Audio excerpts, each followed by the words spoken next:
I'm in my first year looking to do $200,000 to $300,000. Any advice on growing? Just me and my wife right now. And our marketing budget is exactly $0 at the moment. Man, I'm flipping 8,000. This is a great question, dude. I was exactly there.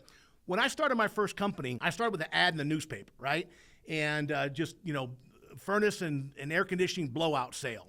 And I didn't have any experience. I'd been a comfort advisor for 1 year. And that, of course, was back when people were, reading the newspaper. So I know what it's like when you're starting out and you got zero marketing dollars. Let me give you a couple of ideas. Number one, home shows. I know they're a pain in the ass. Nobody wants to work them. But I built my first company 20 years ago on working every home show I could get to, typically about $1,500 to get a booth there. And the key is when you go in there, don't hand out a bunch of brochures that people stick in their swag bag and throw away when they get home. You talk to people. You stand out in the front of the aisle. How's your air conditioner? How's your furnace going? And then you give them just enough information to get you in the house on a lead, right? So again, you don't start answering all the questions. You set the lead. You answer a few questions and you say, here's how the process works. I'll come out to your house. I'm going to do a thorough energy audit in your house. We're going to look at the windows, the insulation, how the house is constructed, and do what's called a heat gain, heat loss calculation to perfectly size the system, right?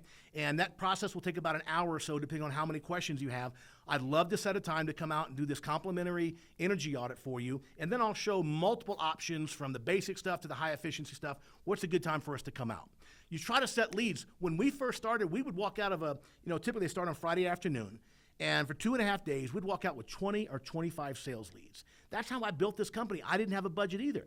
You can also do door hangers. One of the things I love to do is the cloverleaf. If you're on a service call, you get some door hangers made that talk about your services, maybe some specials you're offering, and you put them on the 2 homes next door and the 3 across the street. We call that cloverleafing, right? That's a very inexpensive way to generate revenue and leads. The key thing is on the calls you do get, you have to maximize revenue.